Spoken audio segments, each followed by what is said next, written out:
বন্ধুরা, চলে এলাম প্রণয় রূপকথা গল্পের আরেকটি ভাগ নিয়ে। তোমাদের মধ্যে যারা এখনও এই গল্পের গত পর্বগুলা দেখোনি, ডেসক্রিপশনে দেওয়ার লিঙ্ক থেকে দেখে আসো, তারপরে আজকের ভাগটা দেখো। তাহলেই এই গল্পের সম্পূর্ণ কাহিনী বুঝতে পারবে। তাহলে চলো, আর বেশি কথা না বাড়িয়ে আজকের ভাগটি দেখে নেওয়া যাক।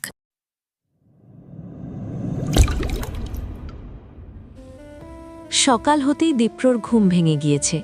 এদিকে কুহুর ঘুম কাটছেই না। কাটবে কেমন করে?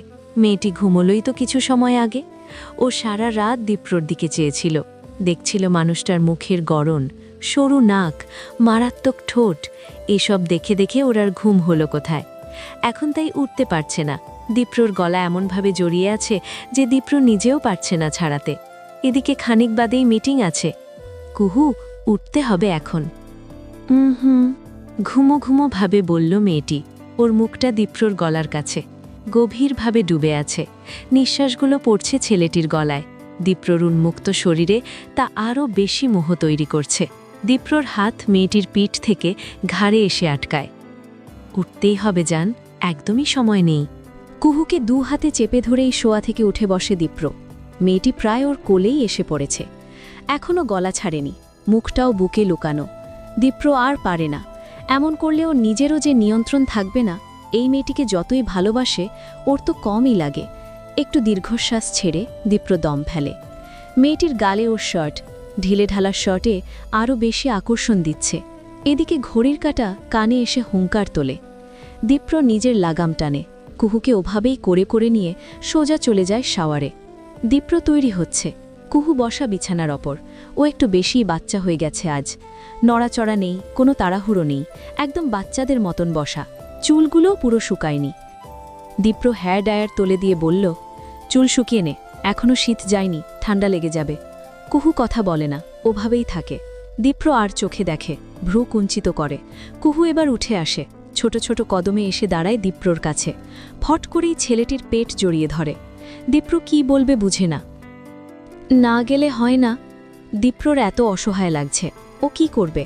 এসেছে তো কাজে, কাজ না করলেও যে চলবে না। কুহুর মনটা খারাপ। ওর মনটা এটাকে দীপ্রর বিজনেস মিটিং নয়, বরং হানিমুনের অনুরূপ ভেবে নিয়েছে। তাই তো ছাড়তে চায় না মন। দীপ্র আদুরে হাতে মাথায় হাত বুলায়। থুতনি ঠেকিয়ে বলে, এটা তো হানিমুন নয় রে বোকা, এখন তো কাজ করতেই হবে। কথা দিচ্ছি তোকে, যখন আমরা হানিমুনে আসব তখন তোকে ছাড়া আর কোনো দিকে যাব না, একদমই না। কুহুকে মেনে নিতে হয়। হুট করেই মেয়েটির মন কেমন যেন হয়ে গিয়েছে। ভয়, ডর, লজ্জা সব পালিয়েছে। দীপ্র ওর গাল ছোঁয়ায়, একটু শাসন মেশানো ভালোবাসার স্বরে বলে, সন্ধেয় বেরোবো, ততক্ষণ রেস্ট নে। আশেপাশে বেরোবার দরকার নেই, কিছু দরকার হলে কল করে নিবি, ঠিক আছে? আচ্ছা। ব্যাস, এটুকুই ওর জবাব। ও আর কিছু বলে না। দীপ্র বোধে মেয়েটির মন মানছে না, তবে ও আর সান্ত্বনা দেয় না, বরং বেরিয়ে আসে, যাতে করে কাজের ক্ষতিটা না ঘটে। দুপুরের দিকে কুহুর নাম্বারে কল এলো। কল করেছে রাত্রিপু। রিসিভ করতেই ওপাশ থেকে রাত্রি বলল, আয় আল্লাহ, এত ব্লাশ করছিস কেন? কুহু সামান্য তোতলায়, নজর ফিরিয়ে বলে, এই যা, এত বেশি বলো কেন রাত্রিপু? হুম, এখন তো বেশিই বলছি। আপনি ব্লাশ করবেন আর বলতে পারবো না আমি? ধ্যাত, তুমিও না। আমিও কি, দেখেই কিন্তু বুঝতে পারছি। কি? এই যে গতরাতে আপনাদের মধুরাতে গিয়েছে। কুহু লজ্জায় লাল হয়ে যায়। রাত্রি হাসে, বলে, তখন তো খুব ভাব নিলি, যেতে চাইলি না। আমি কতটা লড়াই করলাম বলতো। সত্যি রাত্রির অবদানের শেষ নেই। রাত্রি যে কিভাবে কি ম্যানেজ করলো, ও আসলে চাচ্ছিল দুজন একটু একসাথে ঘুরে আসুক। রাত্রি আজকাল খুব ভয় পায়। দুবোন বেশ কিছু সময় গল্প করে। কুহুর চোখ, মুখ, গলা সব কেমন শুকশুক। ফোনের এপাশ থেকেও রাত্রি দেখতে পায় মেয়েটির সমস্ত শরীরে গতরাতের ভালোবাসা মিশে আছে। রাত্রি বুক ভরে দম নেয়। অরণ্যও ভালোবাসার ক্ষেত্রে মারাত্মক, তবে রাত্রির নিকট তা কখনোই কষ্টের হয় না, বরং সবটা সুখের লাগে। কিন্তু আজ যদি অরণ্যর জায়গায় অন্য কেউ হতো? রাত্রি আর ভাবতে পারে না। ওর শরীর কেঁপে ওঠে, ও অন্যমনস্ক হয়ে যায়। কুহু খেয়াল করে, এই রাত্রিপু? মনে হলো কোথায় যেন হারালে। রাত্রি একটু সময় নেয়, তারপর বলে, একটা বিষয় মনে এলো। কি বলো তো? আজ যদি অরণ্যর সাথে আমার বিয়ে না হতো, যদি রাগীব আমার স্বামী হতো, তবে আমি কিভাবে সব মেনে নিতাম? রাত্রির কথাগুলো কুহু বুঝতে পারে। হয়তো তখন পরিস্থিতি অন্য হতো। 3 কবুলের বড় জোর, এটা সবকিছু বদলে দেয়। ওরা দুজন পুনরায় কথা বলতে থাকে। কণা এত সময় দরজার কাছেই দাঁড়িয়েছিল। রাত্রির কথাগুলো ও শুনেছে। ওর খুব শরীর খারাপ লাগছে। সত্যি তো, যদি রাগিবের সাথে রাত্রিপুর বিয়ে হয়ে যেত, তখন কণা কি করত? কণা যে তখন মরে যেত, একদমই মরে যেত। আজ বিকেলই ফিরে এসেছেন ববিতা। ওনার সাথে এসেছে সাগরও। এসেই সে বেশ একটা ভাব নিয়ে দাঁড়ালো। এদিক সেদিক উকি দিতে লাগল। ববিতা ভ্রু কুঞ্চিত করে দেখছিলেন। এবার কাছে এসে দাঁড়ালেন। সাগরের ধ্যান ফিরতেই ও চমকে পিছিয়ে গেল। কি? দাঁত কেলিয়ে হাসল সাগর। তারপরই বলল, না মানে শুনলাম জেসমিন আইসে। হ্যাঁ তো, একটু দেখা করতাম আর কি। কতদিন হয় না দেখি না ওরে। কেন, ও না তোর প্রেমিকা হয়? প্রেমিকা হইতো, এখন আর প্রেমিকা না। ববিতার ভ্রু তখনও কুচকে। সাগরই বলল, আগে তো গিফট দিতে পারতাম, এখন তো পারি না, তাই ব্রেকআপ কইরা ফেলছে। ববিতা আশ্চর্য হয়ে পড়লেন। বললেন, এটা আবার কেমন প্রেম? ও তো তোরে ভালোই বাসে নাই, উপহারের লোভে সম্পর্কে ছিল। সাগরের মুখটা শুকনো হয়ে গেল। ও বলল, প্রেম তো উপহার ছাড়া হয় না কাকি। কে বলল হয় না? শোন, সম্পর্ক কখনো উপহারে টিকে না, টিকে থাকে ভরসায়, ভালোবাসায়। সাগর শুনল মন দিয়ে। তারপর বিড়বিড় করে বলল, ঠিক কথা কাকি, শালির বেডি আমারে না গিফটের সাথে প্রেম করছে। ওরে আমি 2 পয়সা দিয়েও আর জিগামু না। পরীর মতন মাইয়া বউ বানামু। ও যদি জেসমিন হয় তয় আমার বউ হইব গোলাপ।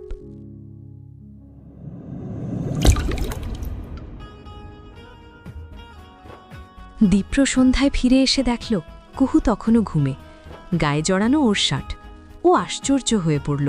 ছোট্ট শরীরটা নরম বিছানায় মিশে আছে। দীপ্র 2 হাতে ওকে তুলে নিল। ঘুমু ঘুমু ভাবে কুহু বলল, কি আমার ওঠালেন কেন?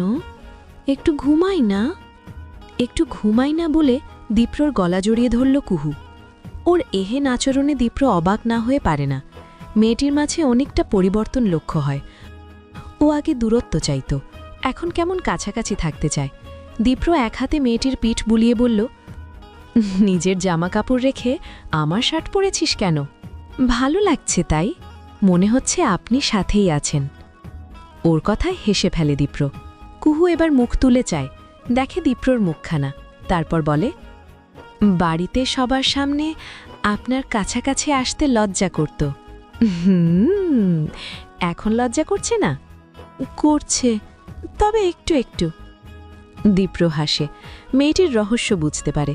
বলে, তাহলে বাড়ি গিয়ে আবার দূরত্ব তৈরি করে ফেলবি? তাহলে তো বাড়ি ফিরবই না। আচ্ছা, বলে দীপ্রর সাথে ঘেঁষে যায় কুহু। দীপ্র আদুরে হাতে মাথায় হাত বুলায়। তৈরি হয়ে নে, বের হব। পোশাক বদলে এসে কুহু বলে, আপনার শার্টেই তো ভালো লাগছিল। হ্যাঁ, হট লাগছিল।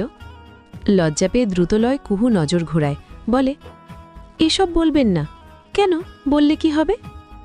বললে মাথা নষ্ট হবে, বুকের ভেতর কেমন যেন লাগে। তাই? আর তুই যে সকাল থেকে জ্বালাতন করলি, যতবার বুকের কাছে এসেছিস, আমি যে পাগল হয়ে যাচ্ছিলাম সেই বেলায়। কুহু আর জ্বালাপ দেয় না, চুপ করে থাকে, যেন বিড়াল হয়ে গেছে। দীপ্র চুল সেট করে আসে কুহুর কাছে। কুহু তখন দুল পড়ছিল। মানুষটার উপস্থিতি বুঝে ওর হাত থেমে যায়। দীপ্র আলগোছে মেয়েটির চুলগুলো পিঠ থেকে সরিয়ে দেয়। জামার ফিতাটি বেঁধে দিতে দিতে বলে, বিয়ের অনুষ্ঠান নিয়ে তোর সাথে আলোচনা করা হয়নি সেভাবে। কোনো স্পেশাল ইচ্ছে আছে? নেই। কিচ্ছু নেই? ওহো, সব ভালো হলেই হবে। এখনো ভয় লাগে? কুহুর গলাটা ধরে যায়। ও বলে, লাগে, অনেক বেশি ভয় হয় আমার।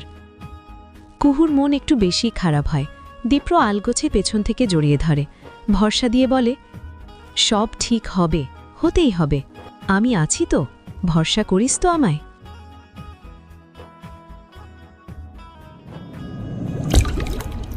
কণা লিখল, আপনি কি এখনো রাত্রিকে নিয়ে ভাবেন? মেয়েটার আগ্রহ খেয়াল করেছে রাগিব। ও জানে না কি করে চলেছে। রাত্রিকে হারিয়ে ছোট এই মেয়েটির সঙ্গ ওর ভালোই লাগছে। ও লেখে, হ্যাঁ, আমি ওকে ভালোবাসতে শুরু করেছিলাম। এত দ্রুত? দ্রুত? ভালোবাসা তো চোখের পলক ফেলতে ফেলতেও হতে পারে। আর রাত্রির সাথে তো আমার বিয়ের কথা চলছিল। কণা নিঃশ্বাস ফেলে। ও রাগীবের অনুভূতি বোঝে, তবে মেনে নিতে পারে না। ও লেখে, আপনার উচিত নিজের জীবন গুছিয়ে নেয়া। সেটা তো নিতেই হবে। বাসায় অলরেডি খোঁজ চলছে। খোঁজ চলছে? তড়িঘড়ি করে লিখল কণা। ওর বুকের ভেতর ধকধক করে। রাগীব জবাব দেয়, খোঁজ করবে না? আমার বয়স তো কম হলো না, অলরেডি 31 চলছে। কদিন পর সেটাও বেরিয়ে যাবে। আর রাত্রি পালিয়ে যাওয়ায় আমাদের যে অসম্মান হলো। কণা কি বলবে বোঝে না। ও হারিয়ে যায় কোথাও। সিন করে, তবে রিপ্লাই দেয় না। খানিক বাদে রাগীব বলে, কণা, তুমি খুব ভালো একটা মেয়ে, ছোট, আদুরে, তবে তুমি যেটা চাও সেটা সম্ভব নয়। হুট করে রাগীব এমন কিছু বলবে তা কণা ধারণাও করতে পারেনি। ও দুঃখে ও লজ্জায় রাগীবকে ব্লক করে দেয়। রাগীব তাকিয়ে থাকে ফোনের স্ক্রিনে। ও ফোঁস করে দম ফেলে। নিজের জীবনটি কেমন যেন অগোছালো হয়ে গেল।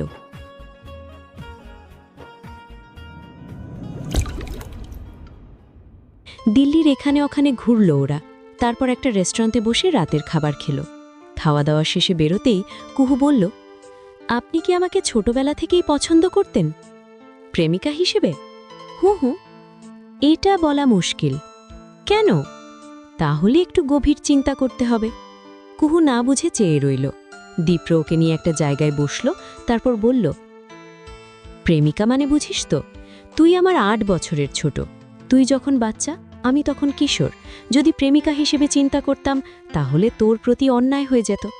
কন্ট্রোল কিন্তু কিশোর বয়স থেকেই থাকে মা। এবার কুহু নজর ঘোরালো। ওর একটু লজ্জা লাগছে। দীপ্র হাসল, বলল, লজ্জা পাচ্ছিস কেন? কুহু মিনমিনে সুরে বলল, আমি কিন্তু ছোট থেকেই পছন্দ করতি আমায়, তাই তো? কুহু জবাব দিতে পারে না, শুধু মাথা নড়ায়। একটু বাদে বলে, আপনি কিভাবে জানলেন? দীপ্র হাসে, আকাশের দিকে চেয়ে বলে, আমি অনেক কিছুই জানতাম।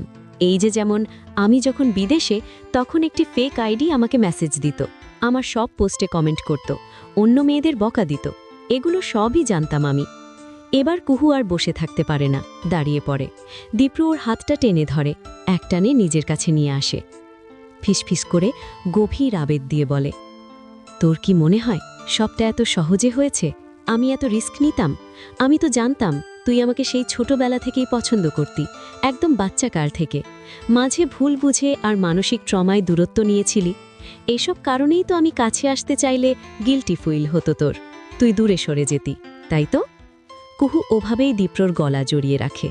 বুক ভরে দম নিয়ে বলে, আপনি কি ম্যাজিক জানেন দীপ্র ভাই? Like magician? দীপ্র আদুরে ধাবে জবাব দেয়, জানি তো, আমি তোর জীবনের ম্যাজিশিয়ান।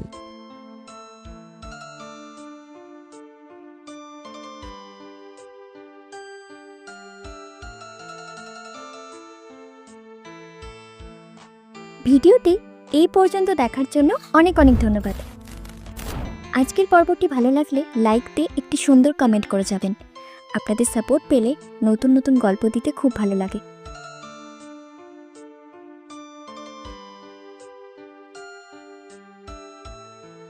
ধন্যবাদ সবাইকে। ভালো থাকবেন, সুস্থ থাকবেন।